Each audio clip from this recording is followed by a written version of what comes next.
Just hitting record. Awesome. Welcome, everybody. Welcome, Sarah. Thank you so much for saying yes and coming on live on this impromptu crazy. By the way, I love the crazy in you, like whatever we've done. I love how spontaneous and you're so ready to go, like really far with everything that you've been and with everything that you've done, that I'm very excited to be doing this. I'm very excited to have my crazy meet with your crazy and us build all the crazy, invite people with the enthusiasm that we both have. So thanks for, Yes. for inviting me. That's so cool. Like the title of today, um, like, can you speak to us about like what it literally means to be you when you have a brother? Those of you who didn't know, like Dr. Dane, who actually literally wrote a book about it, and is this almost giant energy in this world who, man, we know who Dr. Dane is and how he's this almost, can we call him like a stallion who kind of leads? And like, what's that been for you? Like, what can you speak about your being you journey? So what is it like being related to a supernova? Is that what you're asking me? I know you always say that you're his number one fan, and that's so cool. Like, there's this energy that you be with him. Like, can you share about like that whole thing with like what's it been for you? Yeah. So Dane found Access Consciousness in Gary in the year 2000. And it was shortly after that that he invited me to come up to where he lived in Santa Barbara, which is like 2 hours away, to get my bars run. And Gary always says that if someone gets their bars run once, they'll eventually have more, like, become conscious. And so I am the story of eventually. Not that I like become conscious, but basically it was like I had my bars run. I was the one that, like, had a really great nap or felt like I really had a great massage because I wasn't ready to choose my life changing. And then it was like 8 years after that that I started to like lean in and go to classes. And it wasn't like until my life like kind of crashed down in 2014. I was like, the only other thing I knew to choose was like whatever my brother was doing that was making his life magical. So I became a facilitator shortly after that. Um, but as far as like being related to Dane, I had the point of view, and I don't know where I bought it or who delivered it to me, that there could really only be one magical person in a family, and Dane was it for me since I was little. I always thought he was like, I mean, I think I grew up thinking I was going to marry him someday. I had like a huge crush on him my whole life, until someone told me that's illegal. So I was like, okay. Um, but I always say like I started his first fan club because I always thought he was the most wonderful, beautiful person ever. So I had to unpack a lot of that, right? Like I'm like being me, but being me means being just under him always. And that's not what he's asking us for. That's not what he's asking me to choose or anybody else to choose, is to really step up and be the gift that we be that is so different than anybody else's gift. So I swam in those waters for a while, trying to navigate, being me. Where am I like kind of like him? Where am I not? How do I, do all that? But that's all from like a judgment place, like looking for what I can judge and cut off that might look like him, or not look. We don't look a whole lot alike, but might like be something that he also bees. And where do I stop from being something that he doesn't be because I'm me, and I was doing that for a really long time. But it was really like showing up in my life, making choices that matched what I would like to have that I had never been invited to until I started to really play with the tools of access consciousness. And yeah, like I mean, I completely see how like it when you have such a dominant being who's a part of your life, like this dominant energy. When I say dominant, it's from a space of this mega Hope. stuff thing. Yeah, like that thing. It's like, and for you also to run a access consciousness business where you're facilitating being you. Like what is that one thing that's kept you going? Like what's that one thing that gets you to wake up every day and come to a class and speak about being you in a class? Like what is that for you? That is such a cool question, Datu. Thank you. Um, okay. So what I have this thing that I'm aware of, that like we've had clues for being us and what lights us up our whole life. We've always had the clues. But some of them come in so fast that it's so easy to ignore it, or it wasn't valuable. So like when you're a little kid and you always wanted to draw and color everything, and they're like, get back to the linear lines and do the work and do it the way we're supposed to do it, right? You cut out these things, but you had the awareness. So in speaking to that, one of the things I've always just been drawn to that like makes me drool is watching someone light up and be more of them. And I couldn't have given you those words until facilitating BU classes. But even like I facilitate beauty classes, and I remember I was like 8 years old, and I remember there being this girl in school who clearly was awkward and maybe didn't have the aesthetic that was received by everybody, but I thought she was so beautiful. And so I would write her letters. I would sit in my bed and write, I didn't give them to her, but I was trying to come up with a way for her to see what I saw in her so that she could acknowledge it. I could say that now. I don't know if I would have said that then at 8 years old, but I had this whole book of like, her name was Suzanne, and it was, Dear Suzanne, here's what I saw about you today. You look so cute in this. And I would try to say it to her, but I always knew that she would reject it.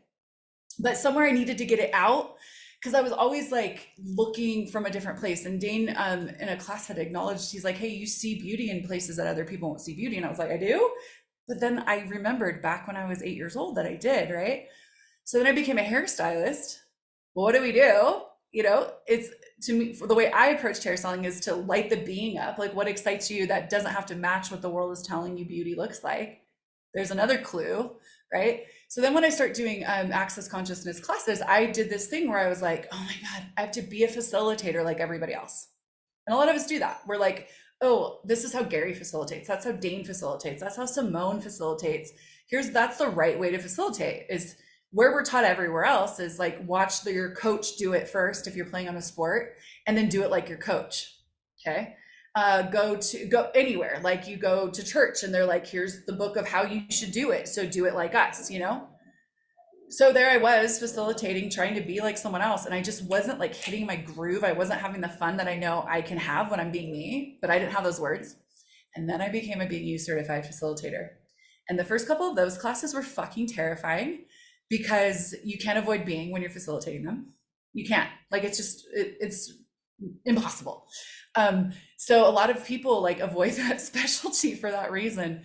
But like you said, I just kept going. And then I was like, oh my God, my being is a gift. And my obnoxiousness and my jokes and being silly and not taking anything too seriously and always looking for the fun, that's a gift for the people who are looking for that type of facilitator. Other people are more calm or subdued, and they facilitate from a different energy. And I don't have to be like that if that's not who I am. So facilitating the classes, and what keeps me going, back to your question, is watching people light up. Like watching people go, oh, I can be free of that. Oh my God, what else is possible? And then I like do cartwheels, and then we're like, what's next? What else is, what else can we create in these classes? Because the being shines so bright when it lets go of judgment and limitation. And I hope I get to do this till forever and forevermore. You put it so beautifully, and I think that's something that gets me going to, like, to fucking see people like be them, which, yeah, like that's so cool. And one of the things that you spoke about, and something that absolutely lit me up, like the way you spoke about it and the way you kind of invited the world to it, was this whole thing with El Lugar, and like everything that you have been kind of like feeding to it and inviting the world to with it. Can we take a moment to acknowledge that elephant in the room? And like, can we speak Oh my about God, yeah. the whole El It's Lugar thing that you do? sparkly elephant. The sparkly, unicorny, colorful, rainbowy elephant. Like, what is this thing? And like, what is it that you know about it? And like, how has it changed your life? Too many questions, but it's like, yeah. So El Lugar is this. Okay, so the world would call it an eco resort. And I think that is so limiting. And the way that I would like to speak to it, as we speak about El Lugar, anybody who's listening, will you look at where the world has tried to do the same with you, where it doesn't understand you, it doesn't get what gift you are for a future. And so it has to define you. It has to be like, okay, you fit in this box, okay? So El Lugar is something way bigger than a resort, but if we're going to put a word to it so people can look for it or search it online or go visit it someday, we've got to call it a resort, okay? So it's this beautiful piece of land that had never been built on, that literally, not figuratively, literally found Dane and Gary. So Dane and Gary started to look for a possibility in Costa Rica to build something that came out of the place, the place, a book by Gary Douglas. The awareness of what should be possible with creating with Mother Earth and being here with our planet. And so there is this land that a beautiful woman named Claudia Cano ended up finding because they were looking. But the story behind it is that it had never been built on. So there's this massive piece of earth that no one had ever chopped a tree. No one had ever even like dug a hole. It's this beautiful, beautiful space. And they go to Gary and Dane and they're like, wow, that's amazing. And it's a lot of money. This guy wasn't even looking to sell it, I don't think. I might be getting the story wrong, but that's what I've been told. And Gary and Dane were like, we don't have that money right now. And this is a long time ago, you guys. Like, geez, when did I first hear about Elegar? Might have been like 2009, 2010. And it might have already been there before that. So I don't have the exact date, but it wasn't yesterday. Okay. So the owner of the land was like, this land desires you. So I will hold the land until you're ready, till you have enough money to put on a payment, do what you got to do to create the money. This land is your land. It's asking for you. Right? So then Gary and Dane went to work and started to ask the land to contribute, ask the future that they're aware of to contribute, creating bigger and greater for access in order to create the money for this land. Got investors. A bunch of people went and invested and bought casitas to start the building on Elegar. And one of the stories I haven't ever shared anywhere that I'd love to share with you guys today is I was part of bringing an architect to Gary and Dane. I had a client in LA who had done big celebrity houses and homes and around the world. And she's very well decorated and she's beautiful and wonderful. Like I adore her. Okay. I said, hey, I have this architect. She might be able to contribute. And so Dane and Gary were willing to try, like, invite anybody to see what the possibility was. And they flew her down there. And by all accounts, what she has created in the architectural world would have given an amount of clout, if you will, like celebrity, if you will, to this project. But she immediately wanted to cut trees. And she told Gary and Dane that it wasn't possible to do what they were doing without cutting down trees. Gary and Dane said, thank you so much, but you're not for us. And their tenacity to continue to seek out the possibilities, meaning the people who are willing to support this project, look for ways of building. They didn't cut any topsoil. So I'm not like an architect. I don't build houses. I don't know. But here's what I know is that you hear about like laying a foundation for a building, right? And if you've ever seen buildings being built and you're like driving by, you'll see everything gets flattened out. They pour a bunch of concrete into the earth and then they build up. That's how you're supposed to do it. Okay. And Gary and Dane were like, no, we're not doing that to the land. We're going to create it in a totally different way. So they went back to what Venice did when they built above water and drilled pylons into the ground and put like kind of like a floating foundation above the earth so the earth didn't get destroyed on all of the property that's on the land. Now here's the thing. Oh, beautiful butterfly flying by the window. Hi. Sorry, distraction. But here's the thing. When you create like that, the banks are like, you can't do that. That's not possible. We can't invest in this. How many of us are creating beyond this reality and the world's telling us it's not possible? What do we do? What do we do? Like, I know for me, a million times, I'm like, oh, okay, everybody's telling me it's not possible. A million times in my life, I'm like, okay, then it's not possible. Okay, like, fine. I'm not willing to keep going. And I'm now in a totally different way. But again, back to the tenacity of Gary and Dane, of them knowing what's fucking possible and not letting people with the money determine what's possible for them to choose. Okay. So Elegar right now requires funding because the bank is like, hey, you can't do this. And so Gary and Dane are asking for anybody who knows anything about the future, would like to be a part of that future, to possibly buy a raffle ticket. It's $100. And you get to be part of something that big, huge corporations are already calling our builders, asking them hey, how the fuck are you doing that? So you think about any pioneering of any kind, like the one that comes to mind is like Thomas Edison and a light bulb, you know what I mean? Or Tesla, right? When he was like, hey, you know what? Maybe we could just power machinery, from electricity or from the sun. Maybe we could do that instead of, all of this pollution we're putting into the earth. I'm sure there were a million people around being like, that's not possible. Okay. So if Elugar is now being the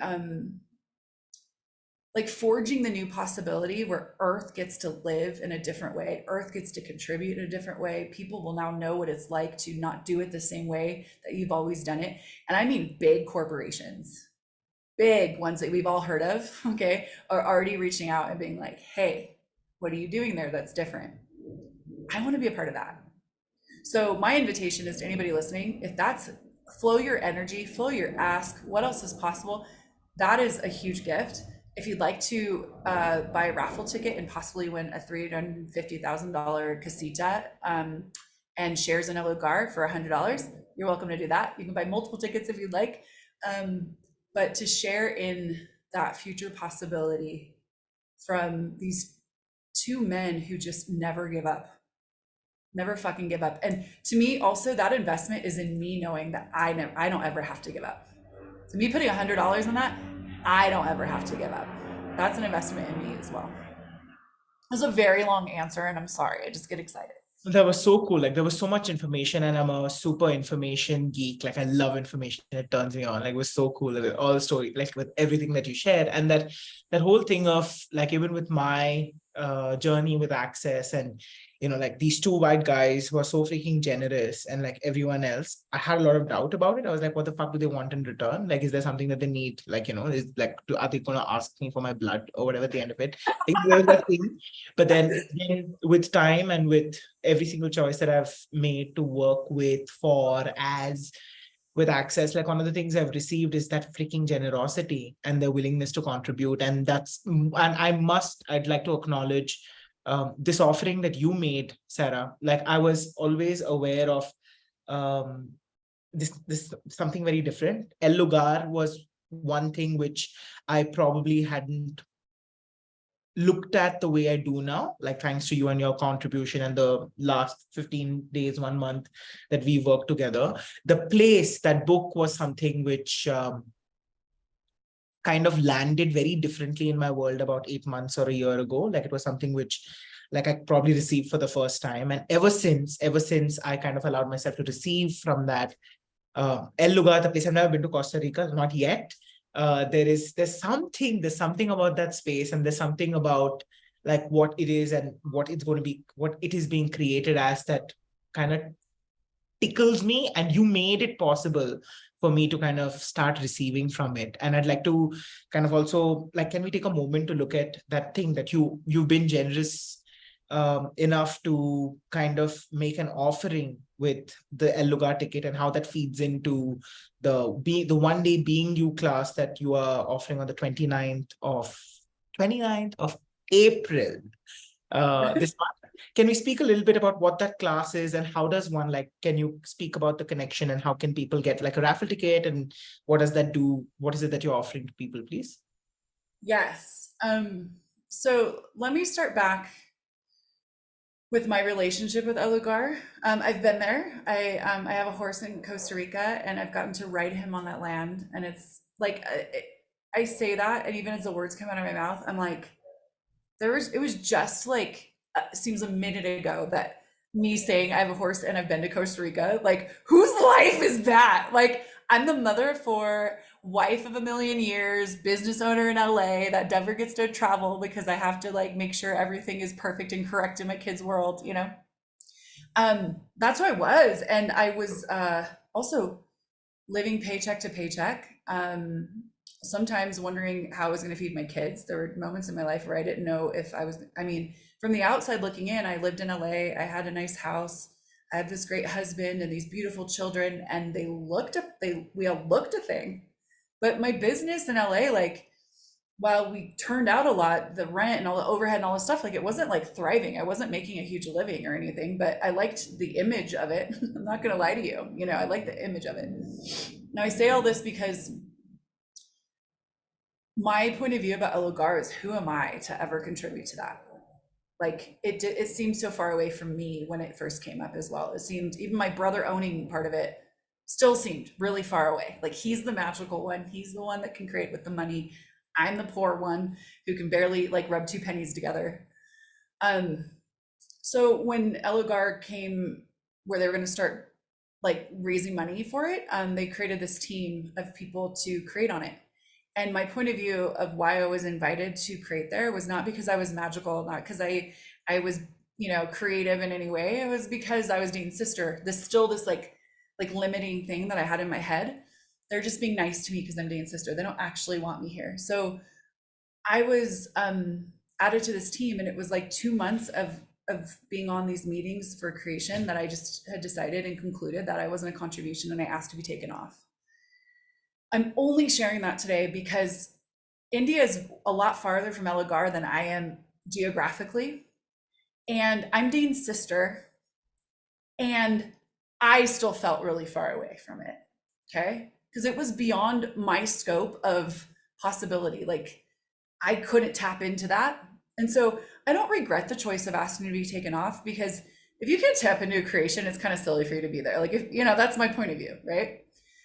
But for a long time then I was like, oh, I kept this comfortable distance from Elogar of like, you know, I can't send you $1 million tomorrow. I can send you this. I can't, you know, all of the I can'ts. So I would keep separation between me and Elogar, and which also probably kept separation from me and Access, me and Dane, me and Gary, like all of that, because it was like, I'm not enough. So if you're hearing this conversation and you're like, I don't have any money right now, or I don't have whatever, what if you just asked, what can I be? Then here's the being part. What can I be that contributes to that as a possibility? And you might find that you're like being something, and you start talking about this cool live you saw with this crazy lady from California in Datu, and someone next to you has all the money and is like, wait, what'd you say? Can you tell me more about that? I'd like to invest. Because us being something and inviting to something from being us is the gift and creates the miracles. Okay. So for me, it was like a few years ago, I was like, I'm getting out of this headspace. I've been there. I've rode my horse there. I know it's real. I've put my feet on the earth there. I've received. Who the fuck am I being when I'm thinking because I don't have all the money that I can't be a contribution? So I started to create things a few years ago. Every holiday season, I do something called Misfit Merriment. We contribute money to Elogar with that. And then when this raffle ticket idea or creation got launched, I was like, this is fucking cool. For people who are like, I can't do $3,000, $6,000, $9,000. $100, like, that's awesome. All right. 2 people could go in on it and do $50 and get 1 ticket for a possibility of winning, you know? I'm like, 4 people could go in on it for $25. You know what I mean? And just all share a piece of the prize. I don't know. That's my interesting point of view. I think just one person has to purchase it, but maybe you all put in, I don't know. Okay. So you asked me a specific question. I just want to give you background because it's an acknowledgement of being a contribution as you, just by being you. You'll start to see other places you can contribute. Okay. So when this came up, I had just put on the books of Being You one day, or no, being a free taster. And we had more registrations than we've ever had for anything. It was like over 2,000 people registered, and it was like really exciting. And I was like, there's so much energy here. This is so cool. What can we invite everybody to that's bigger than this one day or this 2-hour taster?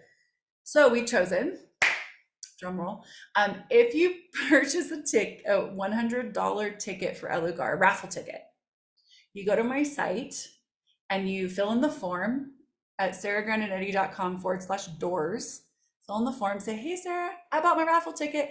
And then my team, my fabulous fucking team that keeps everything moving, will send you a coupon code to get my One Day Being You class for $100. So it's an investment in you. It's an investment in Elogar, and it's an investment in a future that includes creating with the earth and you being you for $200. How freaking generous. I love it.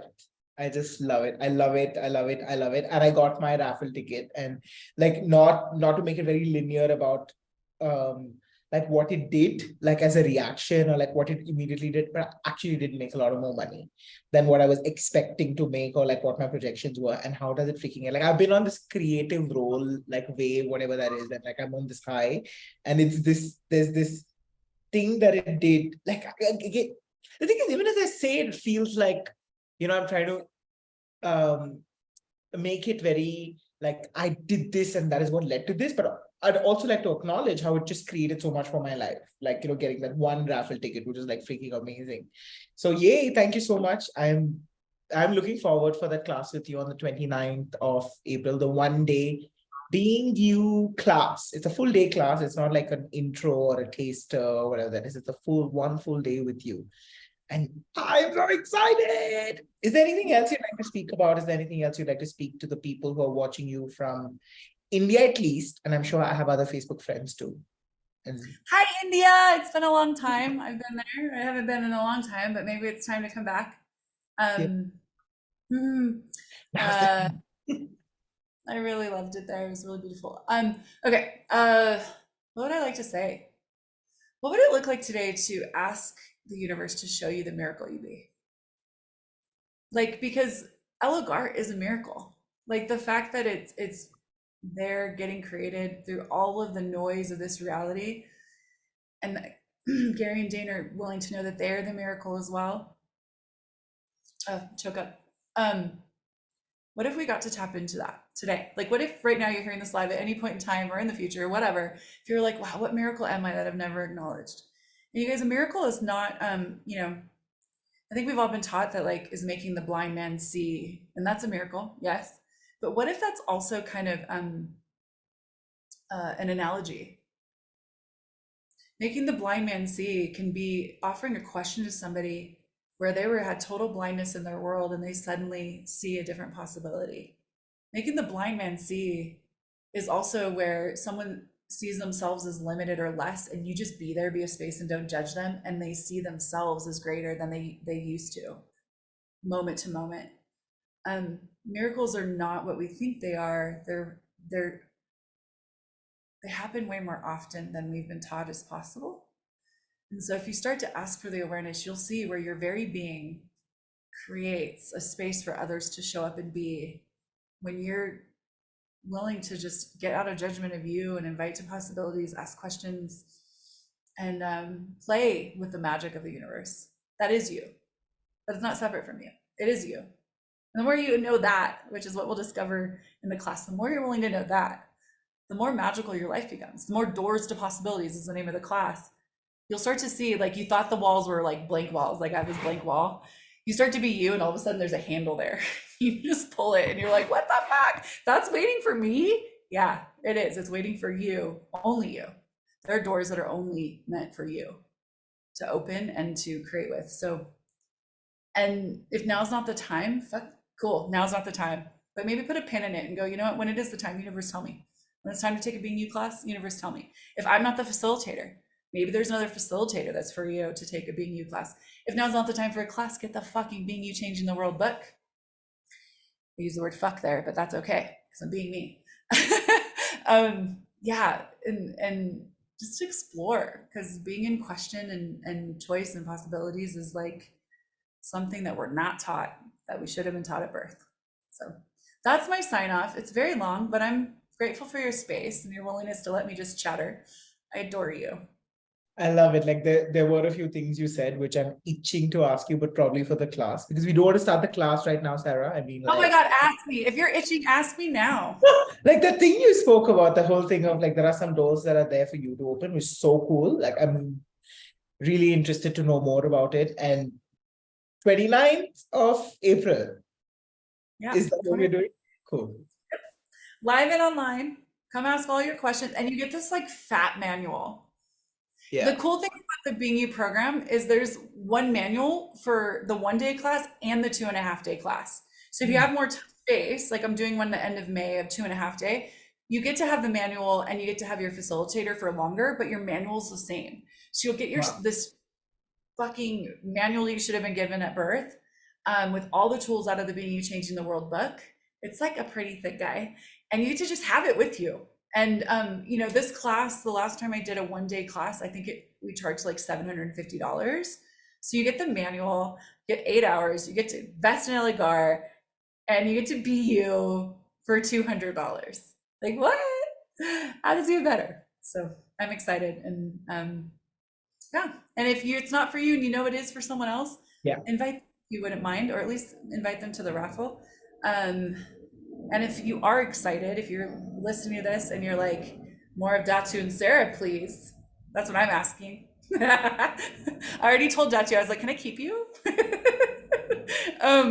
If that's exciting and you're like, hey, this is awesome, invite a friend to come to class with you. We would love that too. So yes, this is super exciting. We'll make the links and all of that available. Wait, by the way, I forgot to ask you, where's this class live? I just looked at the online bit. I have no idea where the live class is. Where is it? Mexico City. Okay, cool. Awesome. Fantastic. You have fun, girl. And we will see you guys soon somewhere. And probably in the class. I think we should do a class in India sometime. We should do, yes, a call. Yeah. Bye. Bye, guys. Bye.